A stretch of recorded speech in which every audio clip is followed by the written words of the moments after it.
Tell mom that where's lingo. Where's lingo? Okay. All right. Amen. Bazalwane. Amen. Ngiphiwe ithuba lokuthi ngize phambi kwabazalwane ngizoshare izwi bazalwane. Ngithanda ukuthi ngibonge kakhulu leli thuba engiliphiweyo. Ngibonga umfundisi. Ngibonga lebandla. Siyabonga kakhulu ukuthi siyaphiwa amathuba nje inoma bosithulisiwe bengasibafundisi kodwa baphiwa lethuba lokuthi bame phambi kwabazalwane bashare. Siyaqhubeka abazalwane sikhuluma ngeprayer. Ukukhulumeni kwethu ngeprayer uchumayela umfundisi leliyani iviki wachumayela uMamdale. Sifundile ukuthi uyini umthandazo. Sabuye safunda ukuthi how should we pray? And what should we pray for? Mina ke sengiconclude abazalwane. Concluding kwami ngithanda ukuthi ngikubeke phambi kwabazalwane ukuthi umthandazo bazalwane fervent. It affects your brain. It affects your brain cells. It touches ama cells akho emzimbeni. It touches the flow of your blood. Kumele ukuthi mawuthandazile umthandazo fervent. Ngendlela kade sifundiswa ngayo ukuthi why should we pray and how should we pray. Kufanele ukuthi usale a bit of some DNA yakho ingathi ayikemi kahle. Because kumele ukuthi nxa uqeda usale ungafani. Sale kuchintshile. Physically you should be drained because you are feeding the spirit. Amen bazalwane. Amen. Bangilalele yini abazalwane. Ngithi mina kufanele ukuthi mawuqeda ukuthandaza usale ungafani as an individual. Asithandazi ngoba kumele sithandaze. Asithandazi ngoba sekuhlwile vele kumele isilale singathandazi. Singakathandazi. But sithandaza not ngoba. Sithi ngisho ukuthi in every situation. Asithandazi ngoba sewuhlatshiwe, ngoba sekubuhlungu, ngoba sewugulile. Sekufanele ukuthi sithandaza in every situation. Ngibuye ngithi futhi bazalwane angikaqali ukuchumayela. Ngithanda ukuthi ngibuye futhi ngikubeke kubazalwane ukuthi if you don't pray day by day, your salvation is affected. Walala ungakathandazi, wavuka waphuma endlini ungakathandazi, your salvation is affected. It is affected. And your prayers will always deliver you from evil. Waba umuntu othandazayo, you will be delivered from evil. Angithi mina ngiyagoqa bazalwane. And if you pray, mangithi it delivers you from the evil. If you pray uhlakaza konke lokunye lokade kukhona kubekiwe kubotshiwe ngawe, but ngomthandazo yakuhlakaza. Kuthiwa sithi masihamba wathi eshumayela umfundisi umakhanya niyela amalanga lapha wathi thwa ngubani umfundisi uBheki angisakwazi. Wathi yena kwathi kuphuma amanzi edamu. Kwaphuma amabhodlela avaliwe agqitshiwe amaphepha ngaphakathi kunemagama abantu. But when you pray lelo bhodlela lingaze livaleke. Ntawuhlangana lenhlali phansi le liphahlaza. And your name will be saved and you are going to be free. It can only happen through prayer. That is why I'm saying it delivers you from the evil. Baza babophile bagqibele ngaphansi. Uzezwa ikhansili sisithi ayisesifuna ufaka umgwaqo lapha bachaya igrade dilizi lahlele kachala ulibhodlela lokho kufaka igama lakho. So it delivers you from the evil. Amen. Yes, amen bazalwane. Amen. Again ekuthandazeni ukhulula zonke izinto ezikuchayisa ngovalo. Mina bazalwane balalawa ngizitshelile ukuthi akusala into emele ngiyesabe. Ngabe sengimdala ngaka. Ngasamele ngesabe ini. Mina ngikhuleze saba kakhulu ama reptiles yonke into ehamba phansi ngesisu vele bengiyesaba. But ke sengizitshelile ukuthi lama inyoka angayibona laphana kumele ngithi ngegama lenkosi uJesu awuzikimi wena. You are not coming to me. Akulanto kumele uyesabe. Ma uthandaza ufaka the spirit being in you. Uvuselela lokungaphakathi kwakho. Ungabe lokungaphakathi kwakho ikuphi. Mina I believe ukuthi okungaphakathi kwakho is the Trinity. So ma uthandaza uvuselela the spirit being yakho, and you should never fear anything. Ungasabi lutho. Uyathi baba uNkulunkulu ukuthi ungesabi ngoba mina ngikhona. And again, when we are praying, we are fighting the mighty. Into ekhona bazalwane, the spirits of this world are mighty bazalwane. They are mighty. Akhona aphila. They are mighty, they are there. But when you pray to the Almighty, He fights the mighty spirits. And when you conquer. Our Almighty is Jehovah. He can fight these mighty spirits that are there. Into engishoyo ukuthi bazalwane, into wena omele uyenze ukuvula umlomo wakho kuphela, uthandaze. Amen. Mawuvula umlomo wakho uthandaze. The Almighty comes down to fight these mighty spirits. Ungazilweli wena ngokwakho, but let the Almighty fight for you and fight these mighty spirits, and they will all go and vanish. Msalwe azipile. Mawuthandaza ke bazalwane kuyakusiza ukuthi ungangene ekulingweni. Whatever feeling comes to you, isithi lingeka. But if you pray, that feeling will go. Thandaza kuJehova, thandaza kubaba uNkulunkulu. Kuyakusiza ukuthi ungangene ekulingweni. Kuyakusiza ukuthi konke lokho ungabe ukufikela kufuna ukukwedukisa ukweshe. That is what prayer does to you. There are so many things that you can close, push away, and uzdilize through prayer. And again, in prayer bazalwane, that we should pray singabantwana baba uNkulunkulu should be directed by the Holy Spirit. It should be directed by the Holy Spirit. And whenever you pray, you become intimate with God. Yes. Wazibona uthandaza but uNkulunkulu ungazange wasondelelana naye. Kuthi ukuthi vele usengathandazi usatsho amazwi. Yeah. Usengathandazi usatsho amazwi. Silapha iyouth ngiyazi ukuthi selikela gano. Iyouth and ngingatsho mama labo baba bavele balaba abantu that they have closer with them.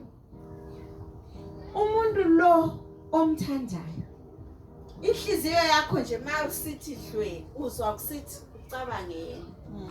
Benjoka mina labantu abami ngisithi khona siyakhuluma nje siyaxoxa linye lamalanga. Bathi manje umuntu ukuthi uyakuthanda kumele kubonakala njani. Mina ngithi hayi ngisho every 3 hours umuntu kumele atshengise ukuthi uyandithanda. Akubona kudlula 6 hours red flag out every 3 hours.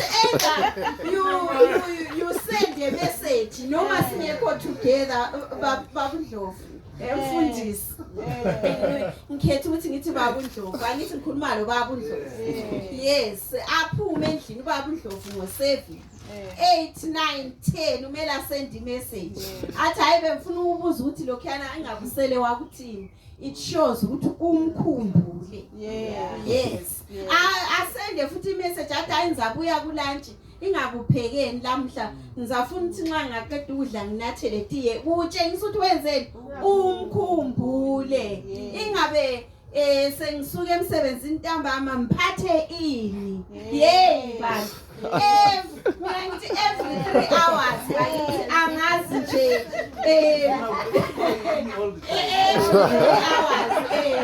every 3 hours bese ngithi mina lawe return the favor. Lawe return the favor angel kokwamla nawe return the favor. So that intimacy that is there lo muntu wakho Junior mntanami. Ngiyazilungiselela izinto. Ngiyazilungiselela that intimacy. Imele ibe yiyo intimacy that you have with God. Ibe yiyo intimacy that you have with God. And fortunate enough, the intimacy that you have with God through prayer iyadala abazalwane. Iyadala. Ngifuna ukuthi ngithi the intimacy that you have with God iyadala. It is the same. Bayazi abadala. Singena sibabili ku intimacy, isn't it? Mase siphuma lapho sesibathathu. And lo wesithathu asikhona ukumfihla. Asikhona ukumfihla lo wesithathu. Kuyafana nawe. Ngenani libe babili lo baba uNkulunkulu. And mase ngene laba babili lo baba uNkulunkulu kuzadaleka. Mase kudalekile ngeke ukhona ukukufihla. Yebazalwane ningibone nami mfakile ku status. Ngeke ngikhona ukukufihla kudalekile. But sithe masiqala besibangaki. Besibabili lo baba uNkulunkulu ngithe uNkulunkulu ngabenza khona yini. La ngikuthanda izinto. Mina vele izinto engizenza malanga lawa ngiyabe ngingedwa ngipho ngithi hey ngaze ngathanda izinto. Ngathanda izinto khona nxa sekushisa sekuhlungu sokumele ngibhale ngapha ngifuna ukulala ngifuna ukuphumula. Kodwa akusabhaleki kodwa kumele ngibhale kodwa kumele kwenzakale ngibe ngithi ha kodwa uNkulunkulu awungeke ungivumele ngene kuko. Hayi kusho ukuthi nje vele hayi ngizaphutsha. I must achieve it. I must get it. So ngithi mina intimacy lo baba uNkulunkulu iyadala abazalwane. Iyadala and mase kudalekile ngeke kufihleke. Similarly wakutshengisa umama lo baba bangena babe intimate bengu2. But kusukela lapho 3 months, 4 months, 5 months siyabe sibonile ukuthi intimacy yenzakile. Sekukhona lokukhona kuze kuhambe kuzohambe ngenyawo. Amen bazalwane. Amen bazalwane. Amen. So ngithi mina thandaza umthandazo that is commissioned by the Holy Spirit. Let the Holy Spirit lead you in this prayer. And a prayerless life is failure. Prayerless life is failure. Wangathandazi it's failure. It's failure. So ke bazalwane bengithi kangibambe kanjalo. But ke mina sesiya kuloko engifuna ukushare namhlanje. Ngithanda ukuthi sifunde uDeuteronomy. Deuteronomy simfundile sisonke nini silibandla. Kulabo abalandelayo izinkonzo zeBible study simfundile uDeuteronomy. Ngizacela sifunde uDeuteronomy 7. Deuteronomy 7. Sifunde uverse 17. Deuteronomy 7 verse 17. Ma ekhono sengivulele sifunde khona Deuteronomy 7 verse 17. Ahambe nje afike ku 19. Deuteronomy 7 verse 17. Engcenye etinhlitweni tenu nithi letive tinemandla kakhulu kunathi singatixosha kanjani lapha sitikhipha. Cha ningadesabi.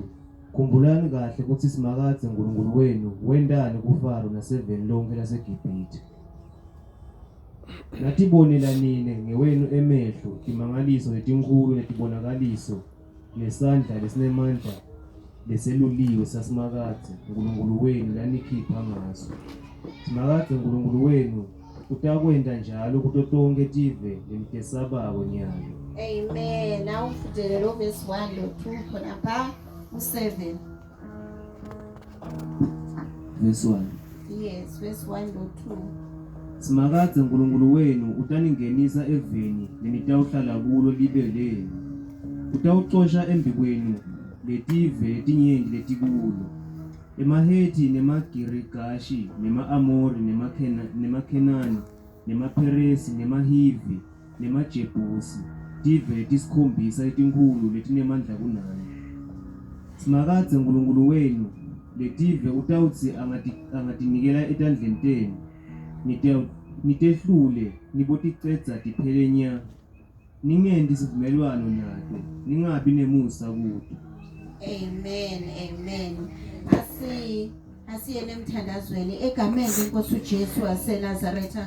Baba somandla lifundiwe izwi lakho namhlanje emini ekseni. Sithanda ukubonga Jehova ukuthi wena unguJehova otshileyo ezwini lakho wathi lingeke lehle phansi libuyele ngakuwe lingawufezanga umsebenzi walo. La namhlanje ke Jehova siza kuwe sithi baba hamba Jehova usisize futhi lelizwi ozalitsho wena ngaphakathi kwethu namhlanje lenza umsebenzi walo kuze Jehova silungise indlela yethu eza ngakuwe ngegama lenkosi uJesu waseNazaretha. Siyabonga umsa wakho, siyabonga uthando lwakho, sibonga ukuthi wena unguJehova umkhulu wethembekile, uhlala ulathi ngaso sonke isikhathi, awukazi usijabhise futhi.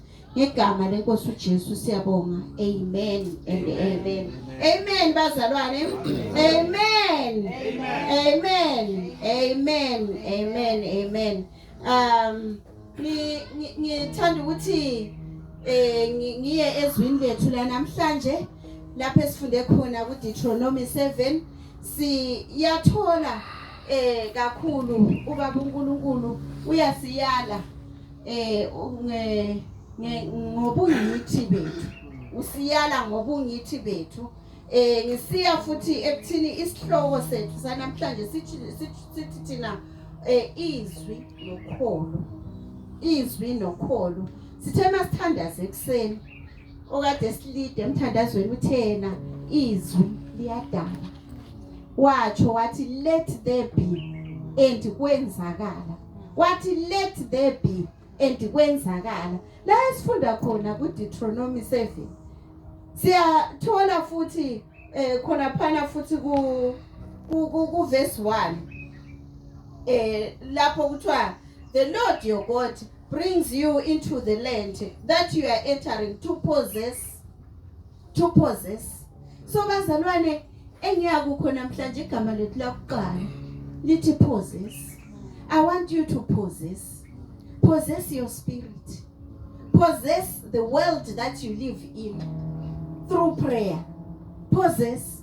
Bambe baba uNkulunkulu uthi possess, uthi ukuthi bamba. So you possess. So abuye athi I want you to enter and possess. Ungayekeli bazalwane. Possess sibambele kube ngokwakho. And uyalandisa lapha baba uNkulunkulu afake the 7 tribes. And the 7 tribes lezi ezikhona athi futhi ziqinile kulana. Zinkulu futhi. And ngeke futhi lizidefeat. It means ukuthi ngamandla kabanda okumele siwasebenzise. How do we tap into God's power? Thina singabantu. How do we tap into God's power? It is through prayer. Possess all your enemies. Possess all your fears through prayer bazalwane. Possess all of them. Right. When the Lord your God has delivered them over to you. So when you go to God through prayer and become intimate with God, He comes down, Him the Almighty, to fight for you. Ma esekufayithele for you. What does He do? He delivers it unto your hands. He delivers it unto your hands. Because there is nothing that you can achieve without being prayerful. You need to pray. Prayerless life is failure.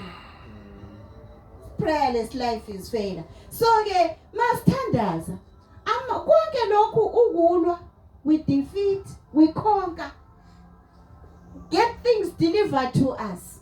It is through the word. Asikho isikhali ongasithatha usebenzise to fight your fears, but it is through prayer. Amen. It is through prayer. Asikho physical. The gun will not. A spear will not. But it is through prayer. Through prayer, bazalwane, in prayer which you should make lobaba uNkulunkulu libe intimate. You move out of your soul. When you are intimate, you move out of your soul. Uhambe uyehlangana lobaba uNkulunkulu.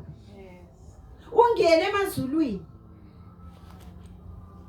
And that is how things will be created. Right. Siqhubeke siye ku verse 17. Verse 17. Amen bazalwane. Sisihamba sonke nini? Amen. Verse 17 abese sithi the nations are stronger than we are. Oh, okay. The nations are stronger than we are. How can we drive them out? Niyamkhumbula uCaleb waphendula wathi. What they look big, but we can. We can conquer them. Ungathi ukubuka isimo okuso. Ubuke lo obhekane nakho. Ubuke ukubone kukhulu. Yes, it can look big. It can look strong, but you can conquer it. And how can you conquer it? Through prayer.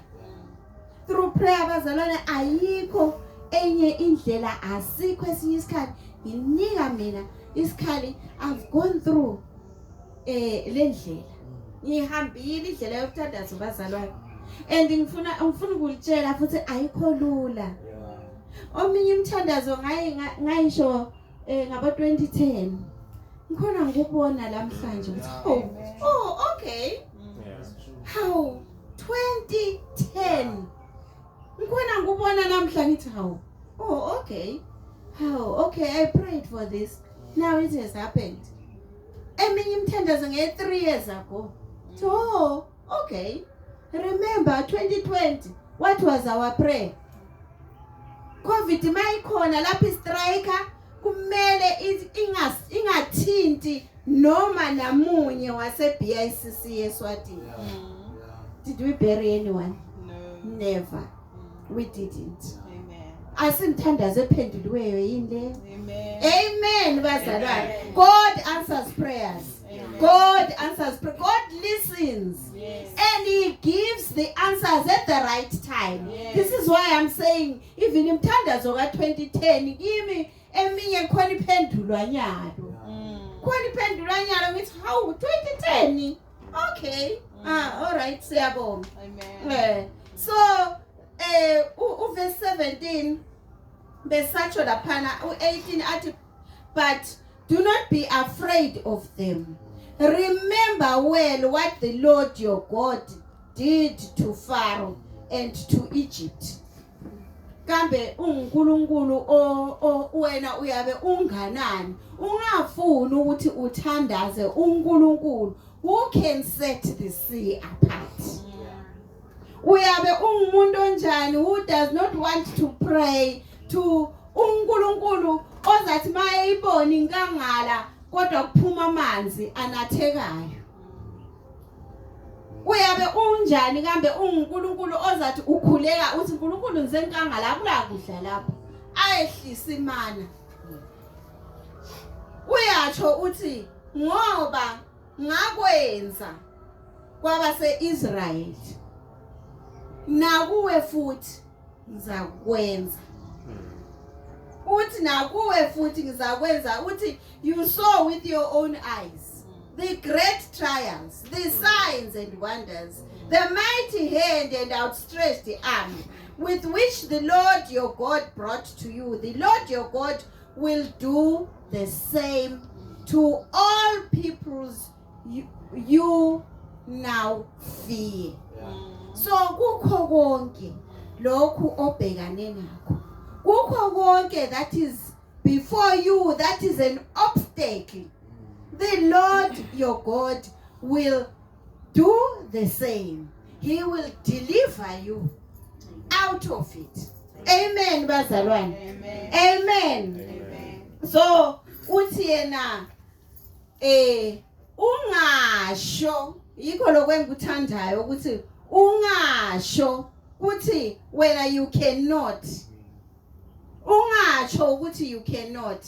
Ngizathanda ukuthi nginika umfanekiso kaMark 5 verse 25 to verse 29. Liyakhumbula umama ongelagama eBhayibhelini.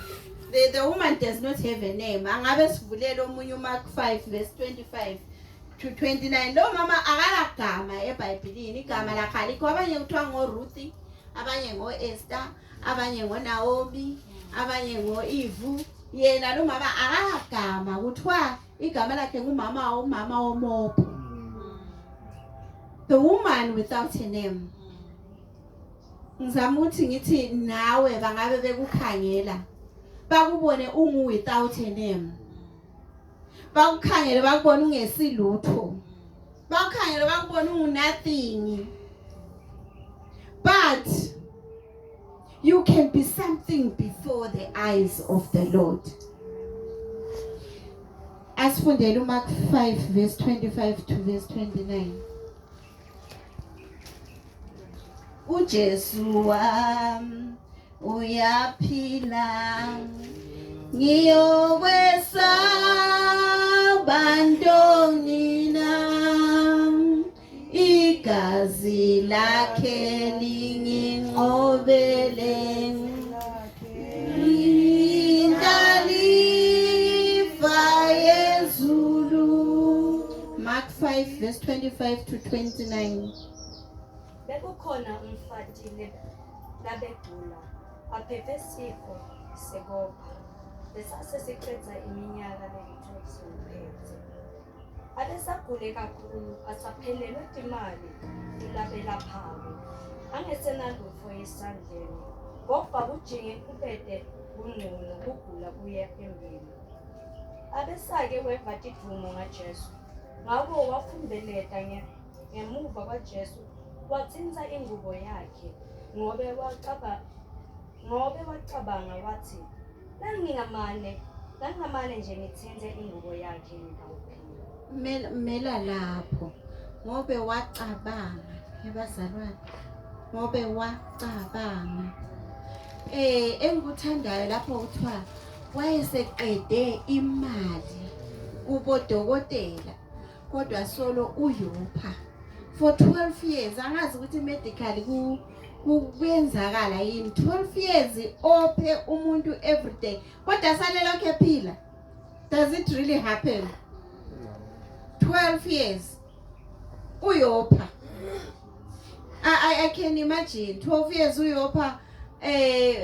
Mina ngiyangubone babe sebekhala amantombazana endlini bakhale inyembezi angasakhona ukudla seyachisa yena usewiki sekufuneka kudingwe ama-iron tablets but 12 years every day lapha sikhala ngabo 4-5 days 3-4-5 days kodwa lo we 12 years abelokhu ephila akalagama ngiyekuthini mzalwane you can suffer for many years ungabonakala ukuthi ungubani ungazakali nalegama lakho you can waste money waste money umuntu umzwethi kumele ngihambe ngiyeconsulta mina ngihlala nihleka labangani bami ngithi hawu bayagooglisha ngoba mina ngikwazi ukuthi kugooglishwa njani emntwini ophilayo nenyama njengami ngithi hawu bayagooglisha ngibona ngathi uncle Google phela yabe siya kuyithatha ama chance kumbe li robot AI li robot likuthathela ama chance ulibuze likutshela ianswer kwesisikhathi liyachaya eceleni. So ke ngithi mina maba googlisha lapho googlishwa khona awugooglwa for free la uGoogle ufuna idatha bazalwane nalabo googlishwa kubo laba baphilayo abayinyama labo bafuna idatha kuyafakwa phansi lapha so Google uyafaka nangu noma ke 12 years imali seyiphelile imali ayisekho nawe futhi mzalwane uyahamba emhlabeni iminyaka simnengi usafa abantu iminyaka simnengi uphakathi kwalolu sizo iminyaka simnengi ubhekene nazo lezi zinhlungu iminyaka simnengi ungabonakali la ekhaya. But what came to his mind? Ngifundele isentence yokugcina sihle ngithe ume ngayo. What came to her mind?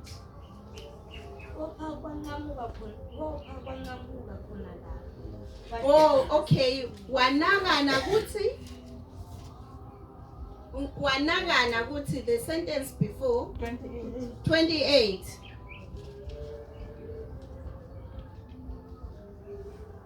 Abesayiwe balufumo kaJesu ngakho waphumelela ngemuva kwaJesu wathinta ingubo yakhe ngoba wacabanga wathi nangingamane nje ngithinte ingubo yakhe. Amen. Amen. Silapha nje bazalwane siyafakaza ngoJesu.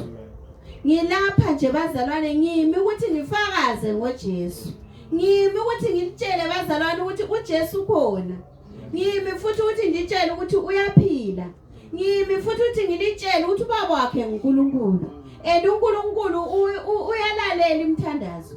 Ngimi futhi ukuthi ngifakaze bazalwane ngitshele futhi ukuthi imthandazo iyaphendulwa. As long as uyise kubaba uNkulunkulu futhi uyise ngokholo. And la engiyakhona futhi bazalwane besifunda ngomthandazo. But ngiletha a new aspect of prayer today, which is thinking. Wamane wanakana kuthi everything that comes to your mind is prayer bazalwane. Wena ungumuntu, there are some prayers that are negative that you should dismiss from your mind. And immediately uvela uthi uthi baba uNkulunkulu angifuni lokho sokufika engqondweni yami. And there are prayers bazalwane that you should put into your mind and let them stay in there. Nanku nje walufa udumo luka baba uNkulunkulu uthe manje seluvile wasesithi angimane nje uyanakana. And unakaneni kwakhe unakana kungumkhuleko. Unakana kungumthandazo. There are so many ways of praying.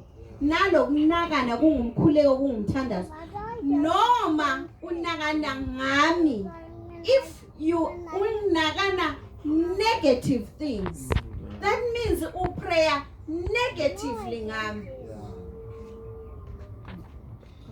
Makunguthi uyazinakana wena, uzinakane negatively, uziprayela negatively. I'm here to urge you bazalwane ukuthi from today be positive about yourself. Be positive about your life. Whatever comes to your mind about yourself, let it be positive. Whatever comes out of your mouth about yourself or about other people, let it be positive. Don't be negative. Ngoba it is prayer. Ucabanga is prayer. Wanakana. And ekunaka asigeva kuthiwa waguqa phansi. Asigeva kuthiwa wakhwela entabeni wayo thandaza. Wanakana. Wathi ngamane ngiuthinte lo mphetho wengubo yakhe. And maye uthinta ngani? Ngokholo. Uthinta ngani? Ngokholo. So, prayer bazalwane ihambisana nokholo. You have to pray with faith. Kumbe kuthiwa pray in faith so that you receive answers. This is why I was saying it calls intimacy. Intimacy. Phuma kulo muntu mawuthandaza. Uphume ube ngu-spirit being. Uhlangane le spirit sika baba uNkulunkulu. Being led by the Holy Spirit. That is intimate prayer. And that is how your answers will come to you. Amen, bazalwane. Amen. Amen. Amen. Sithi thina pray in faith. Sibuye sithi thina cabanga ukuthi unakana kungumkhuleko. Whatever comes to your mind is prayer. That is what I'm bringing to you. So, konke lokho nakho ungazicabanga wena uhlupheka utawuhlupheka. Ungazicabanga wena ungenamali itawuhamba imali ingabi khona. Uthe mashumayela umfundisi wathi asinakho ngoba ngasicela. Ivesi lisho njalo eBhayibhelini lithe asina ngoba asinjani kasiceli. Mina namhlanje nje mangibona umuntu ehlupheka ngimbuka ngelinye iliso ngoba ngifundzile mina ukuthi ngeza ukuzihlupheke. Kusho ukuthi nje wena uhlupheka ngoba njani awuceli. And who on this earth ongacela kuye abe honest to give you? It is God. And how do we ask from God? Through prayer. And prayer enjani enokholo. Wakholwa lo wesifazane wathi mangamane nje ngithi ngimthinte. Mangamane ngimthinte. Uthe manje semthintile ngicela ungifundele u29 zinhle. Kwapha kwanqamuka khona lapho. Wativa asaphilile esibhedlela esimphethe. 30 Masinyane Jesu wativa ukuthi kukhona emandla lasaphilile. Ngiyabonga masinyane. You see, our God wenza izinto zakhe masinyane. Uyawuza umthandazo nini masinyane. This woman submitted a prayer. Yekuthi mangamane ngithinte lo mphetho. That was the prayer. Phakathi kwengqondo yakhe. Iprayer ithi ukuthi kumele uhambe uyoshawuda ila phakathi engqondweni. Mangamane nje ngithinte umphetho wengubo yakhe. That was the prayer. And wahamba futhi wenzani wayithinta. So kusho ukuthi umthandazo is coupled with what? Action. And coupled again with what? Faith. So wamane wahamba wayithinta lengubo. Uthe maye seyithintile. Soon after that Jesus realized. Mina ngifuna ukugcina khona lapho ukuthi Jesus realized ukuthi wa realize ini wathini, but he realized. So ngithi mina kuwe mzalwane wamane nje wathi tap into God through prayer. He realizes ukuthi khona inceku yami ethandazayo, ikhona inceku yami enekucela, ikhona inceku yami enakho ekufisayo ekudingayo ekufunayo. He realizes and he realizes soon. And mase realizile soon, what happens? He responds. Kwavele kwathini kwanqamuka khona lapho. Kwanqamuka khona lapho. So ke bazalwane la engiyakhona ngithi mina ukukhuluma kuyadala. Umlomo lo esiwunikiweyo must be used for its rightful purpose. And its rightful purpose is to pray. Its rightful purpose yikudala. Sidala izinto ngomlomo. Sidala ngezwi. Izwi which is coupled with positive thinking. Izwi which is coupled with faith. Sidala ngezwi nangokukholwa. Amen bazalwane. Amen. So kuya ngokholo lwakho. But God says even if ukholo lwakho luluncuncuncu as a mustard seed, noma luluncane kangakanani luyakhona ukudala. Lapha ngikhuluma ngama individuals. Bayakuthanda abazalwane uthi ngicela mfundisi mane lingithandazele mfundisi lingithandazele lapha uJesu azange uthi hamba kumfundisi akuthandazele. Uthe ufuna wena mathupha wena ngokwakho with your own submissions. Ufuna wena himself with your own submissions. Manu speakele sikuside.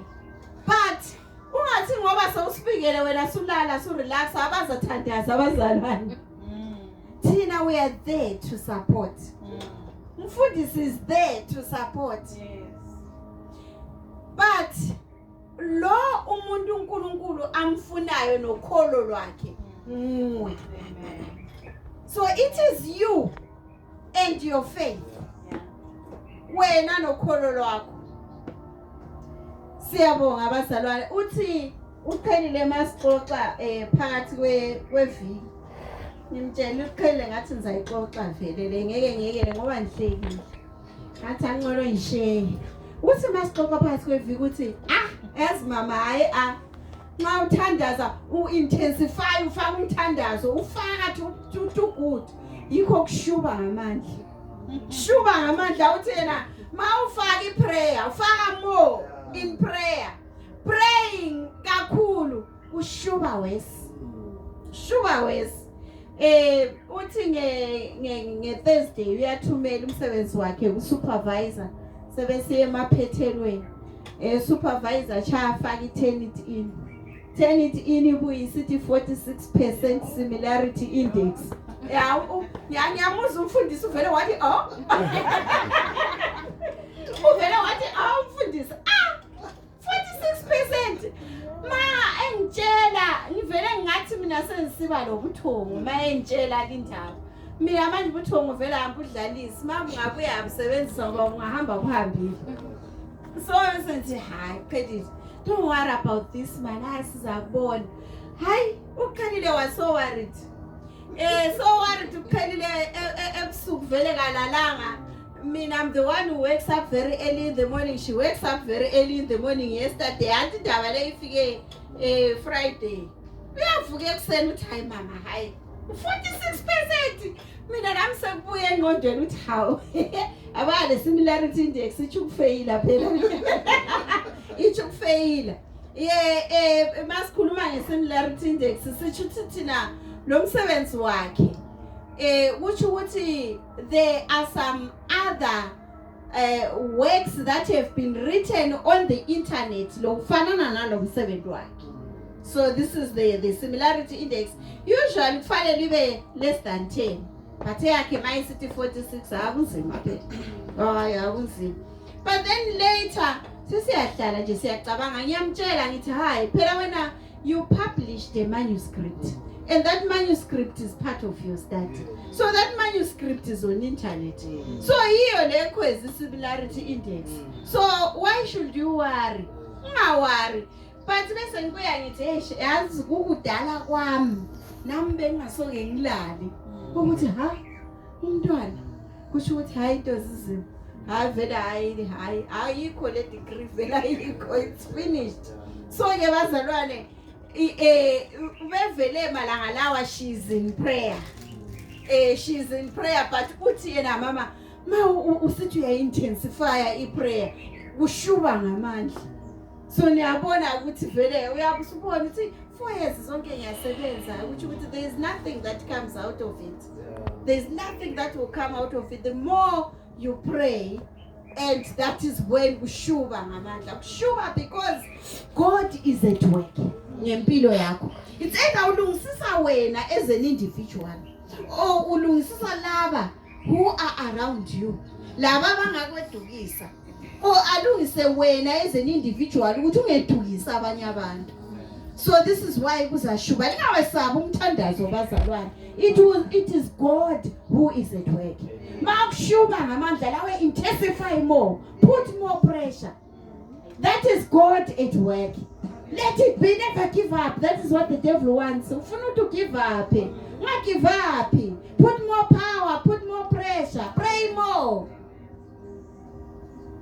Makushithi kushuba ngamandla utsho futhi umtshela uNkulunkulu ukuthi asokuyashuba manje amandla. Sekuyashuba, take over. He says he will fight for you and deliver them unto your hands. So let him do it. Wena kuphela kwakho is intimacy. Awunanto emnandi njenge-intimacy bazalwane. Intimacy imnandi. Njilo ngathi libatsha linaliganile. Kumnandi ukuganwa. Mhlanga lelo langa uganiwe. Lawa ukhona uhamba kancane uhambe la phezulu. Intimacy imnandi. It's so nice. But ke engikutshoyo lapha engiyakhona ukuthi be intimate with God in prayer and you will receive your answers. Amen bazalwane. Siyabonga. sizaphetha lapha intshumayelo yethu sacela umfundisi asifake. Amen. Hallelujah. Siyabonga kakhulu.